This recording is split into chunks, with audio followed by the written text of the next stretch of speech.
Tudo bem com vocês? Eu aqui novamente e hoje nós daremos início ao nosso caderno 6 e nós veremos o conteúdo do capítulo 1, que são as preposições.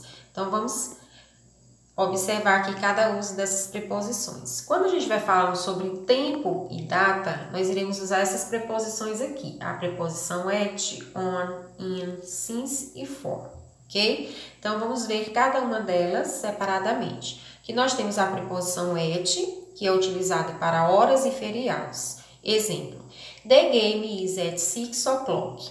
No segundo exemplo, nós temos my friend will to arrive at Christmas. Então, observem que nesses dois exemplos, nós temos o uso da preposição at. Aqui porque nós temos hora, né, na frente da preposição, e aqui porque a gente tem um feriado. Então, antes de horas e de feriados, nós utilizamos a preposição at. On é utilizado para dias. Então, aqui nós temos 30 de setembro, terça-feira, dia do nosso casamento. Anna was born on May 10. Ana nasceu dia 10 de maio. Então, aqui também nós temos um dia, né? Então, antes de dias, nós vamos usar a preposição on. In, período do dia, meses do ano, estações do ano e séculos. Exemplo, my aunt will come to see me in fall. Então, aqui nós temos a preposição in e nós utilizamos porque nós temos aqui uma estação do ano, né? Outono. Ok? Vamos para a próxima. Aqui nós temos o uso de since e de for. Observe que since significa desde. É usado para indicar, o início de uma ação. Exemplo, Bob has lived in Amsterdã since he has born. Então, Bob vive em Amsterdã, mora em Amsterdã, desde que ele nasceu. Então, dá a ideia de que ele ainda permanece lá, né? Ainda vive lá em Amsterdã. For significa por, é usado para indicar um período específico.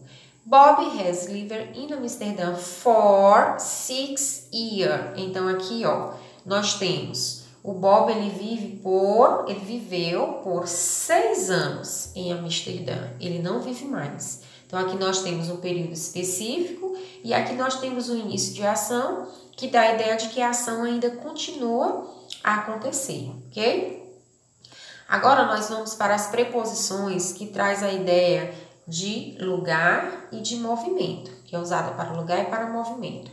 Observe que nós já utilizamos at, in e on para expressar data e tempo, mas ela também é utilizada para lugar e para movimento, assim como essas outras que estão aqui abaixo, ok? Então, vamos ver cada uma delas separadamente para a gente compreender o uso, ok?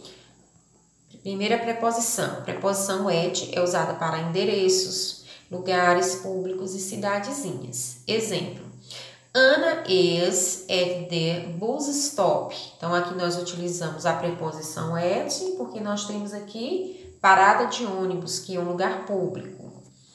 A preposição on é utilizada para ilhas, fazendas, superfícies. Exemplo, Peter is on my aunt's farm. Então, Peter está na fazenda da minha tia. Então, nós usamos a preposição on, porque em seguida nós temos fazenda, né? Nome fazenda. A preposição in, ela vai ser utilizada para cidades grandes, países e continentes. Exemplo, they went abroad for the first time and stayed 10 days in London. Observem que aqui, ó, nós utilizamos in porque aqui nós temos uma cidade, ok? A preposição into, que é movimento para dentro, tá? Que é o que ela quer dizer, nós vamos utilizar nesse contexto.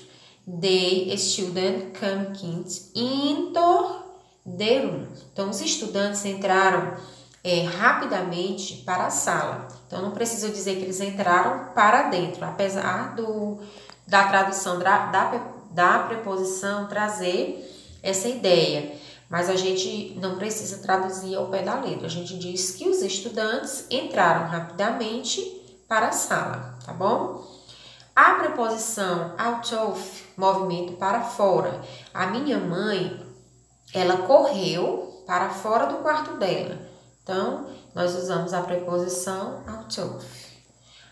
A preposição between, que é muito utilizada, a gente aprendeu essa preposição lá nas séries iniciais, quando a gente dizia, Maria está entre Paulo e João.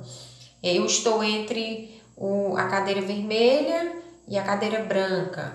Agora, a preposição into significa, tá aqui, ó, entre duas coisas. Então, Judy was sitting between Peter and me. Então, a Judy, ela estava sentada entre o Peter e eu. Então, entre duas pessoas, nós vamos utilizar a preposição between, que também pode ser entre dois objetos, ok? Agora, a preposição among é diferente, é entre três ou mais. Desculpa, só voltando. A preposição among vai ser entre três ou mais pessoas ou objetos, tá bom? I couldn't see her among all those people in the crowd. Então, eu não podia, não dava para eu vê-la, né?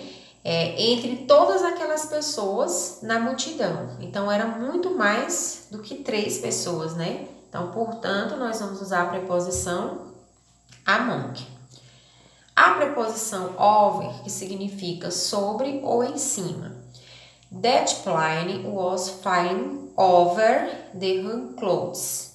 Aquele avião estava voando sobre as nuvens grandes ou as nuvens imensas. Então, nós utilizamos a preposição over, trazendo essa ideia de sobre, em cima, tá? É esse sentido que a preposição traz, o significado também. E, em seguida, nós temos a preposição under, que também nós utilizamos aprendemos lá nas séries iniciais, quando a gente queria dizer que o objeto estava embaixo de alguma coisa. Então, exemplo, the eraser is under the desk. A borracha está embaixo da escrivaninha. Então, esse primeiro exemplo, ele traz uma informação que nós já aprendemos, estudamos em outras séries. Agora, essa outra forma aqui, a gente vai ver pela primeira vez. Já foi até colocado em outras séries, mas como a gente não estudou preposição em outras séries, na primeira e nem no nono ano, nas séries do ensino fundamental 2, então cabe colocar essa informação aqui. Under também vai ser utilizado quando eu quero dizer que nós estamos com as coisas sobre controle, né? Que tá tudo ok, tá tudo controlado, certo? We have everything under control. Nós temos todas as coisas sob controle. Então, essa também é a ideia que a preposição under traz, tá bom? A preposição to, para, direção e destino. The boys are heading to park now. Os garotos estão indo, né, na direção do parque agora. Então, nós utilizamos a preposição to, trazendo essa ideia de direção, né? O sentido que ele está seguindo. A preposição from, que é muito utilizada quando eu quero saber a origem, né, de uma pessoa, significa de, né, relacionado à origem. Where is your teacher from? Né? De onde é a sua professora? Então, vai ser usado a preposição from e, na maioria das vezes, ela vai ser posicionada no final da frase, tá bom? Então, pessoal, assim a gente finaliza a nossa aula de hoje. Encontro você mais tarde na plataforma Plural para a gente dar continuidade, tirar dúvidas se tiver ficado alguma e fazer atividades referentes a essas preposições. Um abraço e fiquem todos bem.